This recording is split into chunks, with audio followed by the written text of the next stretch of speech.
Hello students, welcome to Rayat Shikshan Sanstha Satara.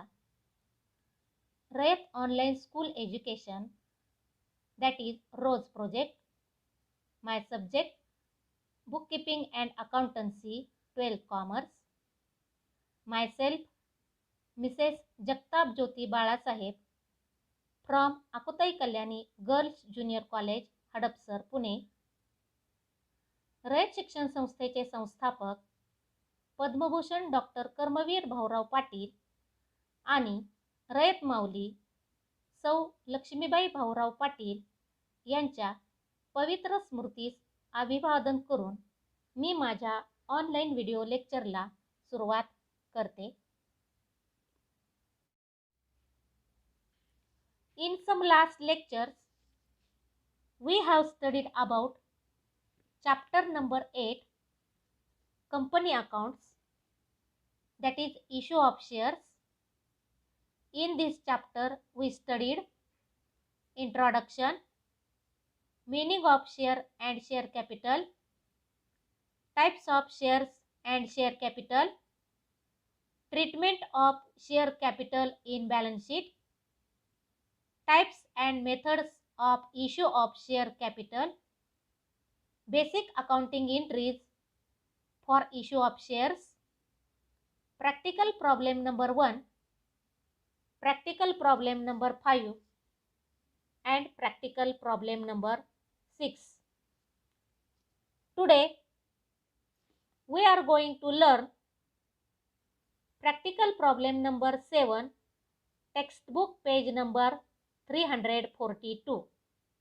First, we read the problem. Subhash Company Limited issues 2000 equity shares of rupees 100 each, payable as rupees 30 on application, rupees 30 on allotment, rupees 40 on first and final call. All the shares were subscribed and duly allotted. Company made all the calls. All cash was duly received except the first and final call on 100 equity shares. These shares were forfeited by company and were reissued as fully paid for rupees 75 per share. Show journal entries in the books of Subhash Company Limited. या problem मध्ये आपल्याला journal entries करावयाला सांगितलेले आहेत. सुभाष कंपनीने 2000 equity shares विक्रीस काढलेले आहेत. प्रत्येक शेअर्सची किंमत रुपीज 100 आहे. कंपनीने ॲप्लिकेशन मनी म्हणून 30 रुपीज, अलॉटमेंट मनी म्हणून 30 रुपीज आणि first and final call money म्हणून 40 रुपीज मागविलेले आहेत. All the shares were subscribed and duly allotted. कंपनीने सर्व शेअर्स विकलेले आहेत आणि त्याचे वाटप केलेले आहे. Company made all the calls. कंपनीने सर्व कॉल्स मागविलेले आहेत.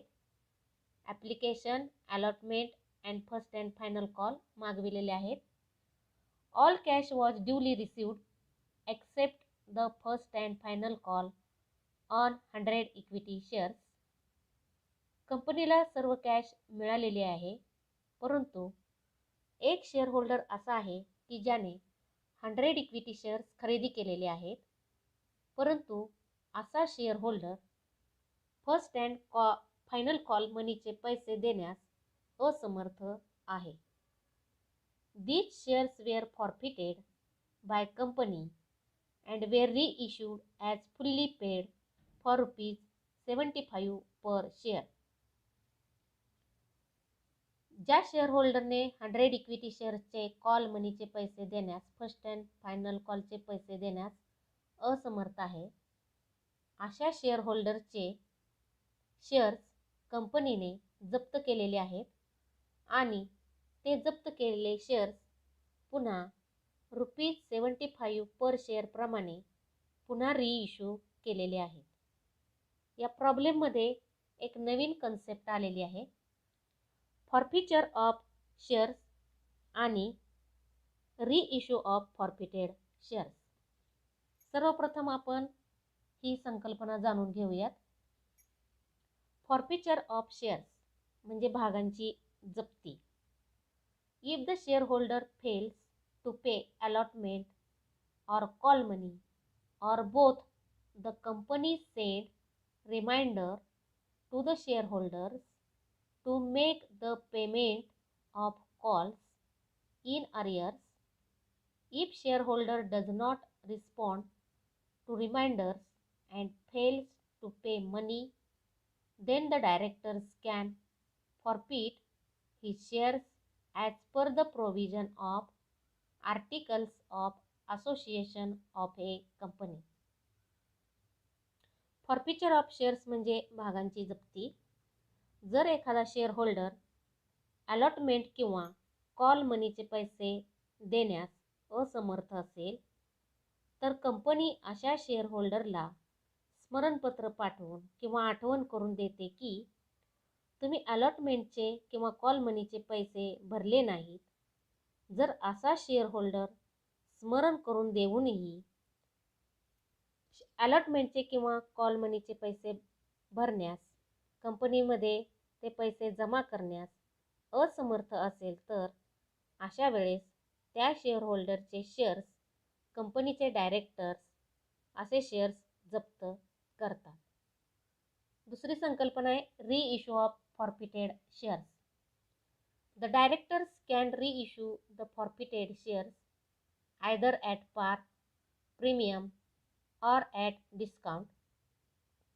Usually reissued as fully paid and they are issued at a discount. However, the amount of discount allowed on reissue should not exceed the amount which has already been received. The forfeited amount in respect of these shares on their original issue and the same should be debited to share forfeiture account. In case of all the forfeited shares are reissued, balance of share forfeiture account is transferred to capital reserve account. Reissue of forfeited shares म्हणजे ज्या share होल्डरचे shares जप्त केलेले असतात ते shares पुन्हा कंपनीचे director at पार म्हणजे समभागाने, ॲट प्रीमियम, ॲट डिस्काउंट म्हणजे सवलतीच्या दराने पुन्हा भागबाजारामध्ये रिइश्यू केले जातात. यानंतर आपण प्रॉब्लेममधील ट्रान्झॅक्शननुसार जर्नल एंट्रीज रेकॉर्ड करून घेणार आहोत. Show journal entries in the books of Subhash company limited. Journal entries विचारलेले आहेत त्यामुळे जर्नल एंट्रीजचा फॉर्मॅट आपण रेकॉर्ड करून घेणार आहोत. Journal entries in the books of Subhash company limited. Date, particulars, LF, debit amount rupees, credit amount rupees. Subhash कंपनीने 2000 equity shares विक्रीस काढलेले आहेत. प्रत्येक शेअर्सची किंमत ₹100 आहे. ज्यावेळेस कंपनी शेअर्स विक्रीस काढते त्यावेळेस एका शेअर्सची जी किंमत आहे ती किंमत कंपनी पूर्णपणे रक्कम न मागविता तिचे इन्स्टॉलमेंट करीत असते. या ठिकाणी सुभाष कंपनीने 3 इन्स्टॉलमेंट केलेले आहेत. फर्स्ट ॲप्लिकेशन, सेकंड अलॉटमेंट आणि third first and final call. Company 2000 equity shares विक्रीस काढलेले आहेत.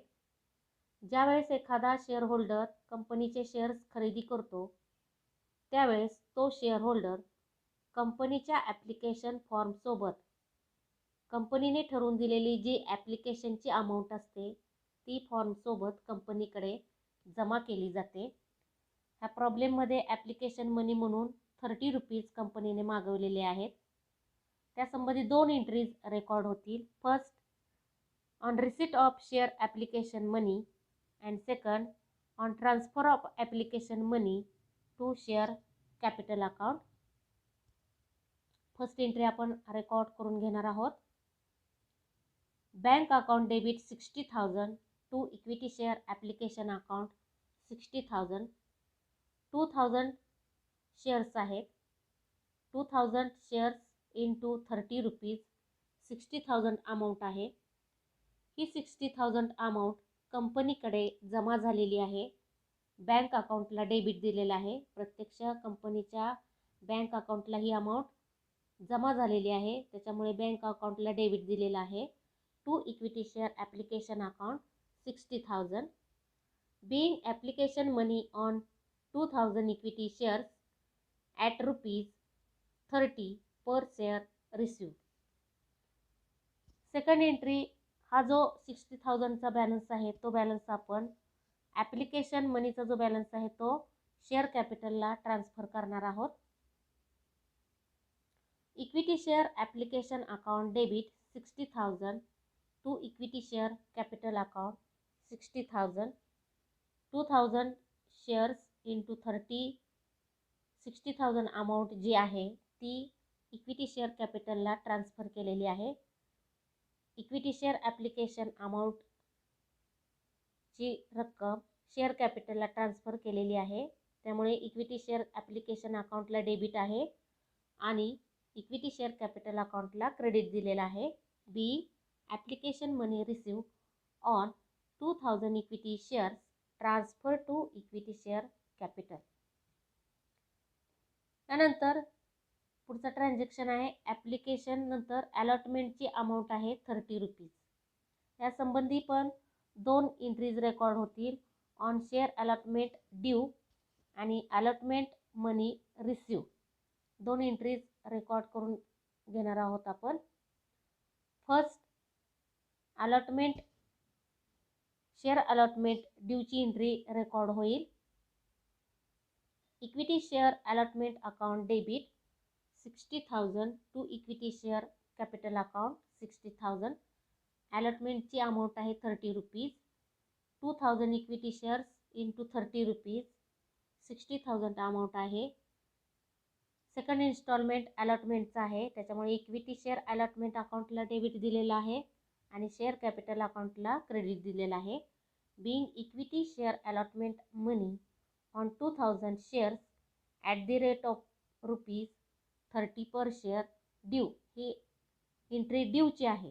अलॉटमेंट ड्यूची एंट्री असल्यामुळे अलॉटमेंट शेअर अलॉटमेंट अकाउंटला डेबिट दिलेला आहे.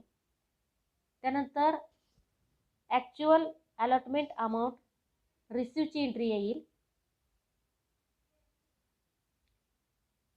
Bank account debit 60,000 to equity share allotment account 60,000. 2,000 into 30 rupees 60,000 amount येईल. ही अमाऊंट कंपनीच्या बँक अकाउंटला जमा झालेली आहे, त्यामुळे बँक अकाउंटला डेबिट दिलेलं आहे 60,000. To equity share allotment account 60,000. Being equity share allotment money on 2,000 shares at ₹30 per share receive. यानंतर थर्ड इन्स्टॉलमेंट आहे फर्स्ट अँड फायनल कॉल रिसीव्हचा. फर्स्ट अँड फायनल कॉलमध्ये 2,000 इक्विटी शेअर्स आहेत. फर्स्ट अँड फायनल कॉलची amount आहे 40 rupees. यासंबंधी 2 entries record होतील. On first and final call due and second on first and final call money receive.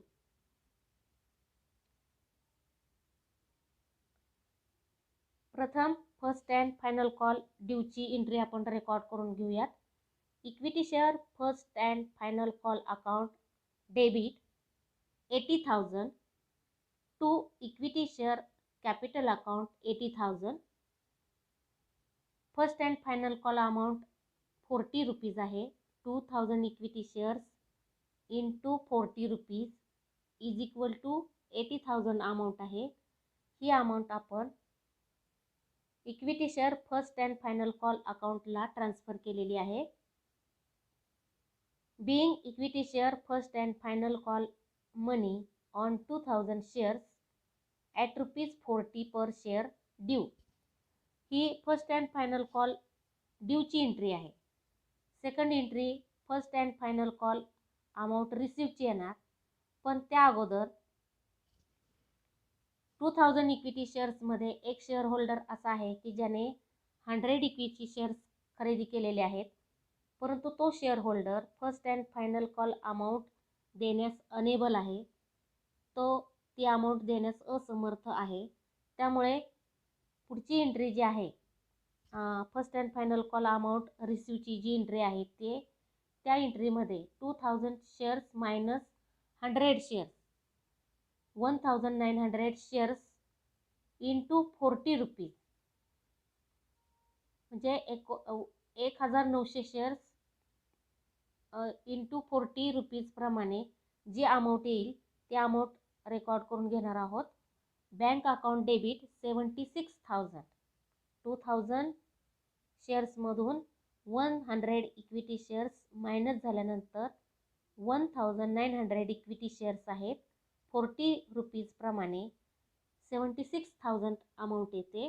Bank अकाउंटला debit दिलेला आहे 76,000 to equity share first and final call account 76,000 be equity share first and final call money on 1900 shares at ₹40 per share receive.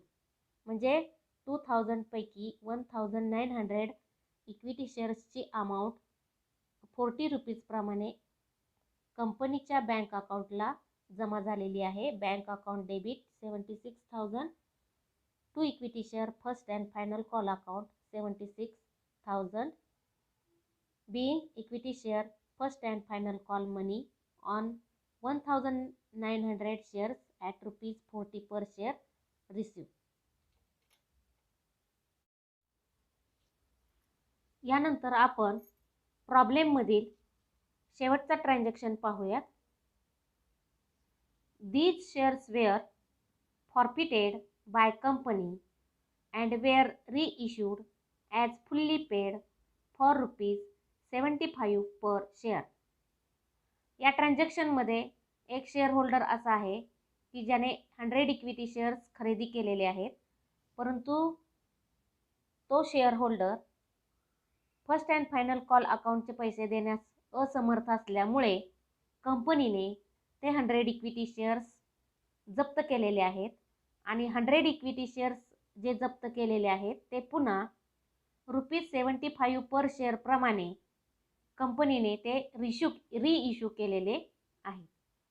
आता या ट्रान्झॅक्शनमध्ये सर्वप्रथम कंपनीने ते shares 100 equity shares जप्त केलेले आहेत त्याची एक एंट्री येईल. त्यानंतर ₹75 पर शेअर प्रमाणे ते रिइश्यू केलेले आहेत त्याची एक एंट्री येईल आणि जो डिफरन्स आहे तो डिफरन्स कॅपिटल रिझर्व्हला ट्रान्सफर केलेल्याची एक एंट्री येईल. म्हणजे अशा 3 एंट्रीज ह्या ट्रान्झॅक्शनमध्ये रेकॉर्ड होतील. त्यासंबंधी एंट्री पाहूयात आपण. First equity share capital account debit 10,000 100 equity shares into 100 face value 100 आहे. 100 इंटू 100 इज इक्वल टू 10,000. तो जो बॅलन्स आहे तो इक्विटी शेअर कॅपिटल अकाउंटला ट्रान्सफर केलेला आहे. Equity share capital account debit 10,000 to equity share first and final call account 4,000. First and final कॉलची amount 40 rupees आहे. 100 shares into 40 is equal to 4,000 amount. ती amount equity share first and final call अकाउंटला transfer केलेली आहे. To equity share first and final call account 4,000 to equity share forfeiture account 6,000. Application amount 30 rupees आणि allotment amount 30 rupees. 100 shares आहेत. 30 plus 30 is equal to 60 rupees. 100 shares into 60 is equal to 6,000 amount. ही जी amount आहे ती amount equity share forfeiture अकाउंटला transfer केलेली आहे.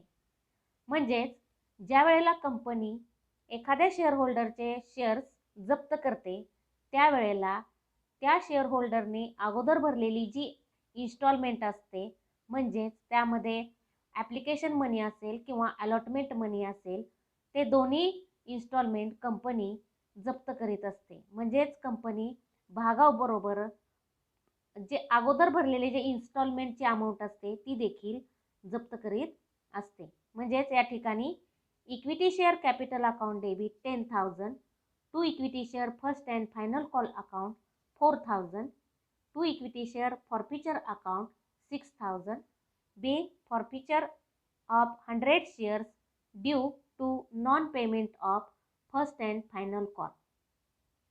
यानंतर जे 100 इक्विटी शेअर्स जप्त केलेले आहेत ते 100 इक्विटी शेअर्स पुन्हा रिइश्यू केलेले आहेत. रिइश्यू करीत असताना शेअर्सची व्हॅल्यू 75 पर शेअर प्रमाणे केलेली आहे. 100 इक्विटी शेअर्स 75 पर शेअर प्रमाणे रिइश्यू केलेल्याची एंट्री येईल. Bank account debit 7,500, 100 equity shares into 75 per share is equal to 7,500. हा जो बॅलन्स आहे तो बॅलन्स बँक अकाउंटला ट्रान्सफर केलेला आहे. Bank account debit 7,500, equity share forfeiture account debit 2,500. Equity share forfeiture अकाउंटची जी अमाऊंट आहे 2,500, 100 फेस व्हॅल्यू रिइश्यू करीत असताना 75 अमाऊंट ठेवलेली आहे.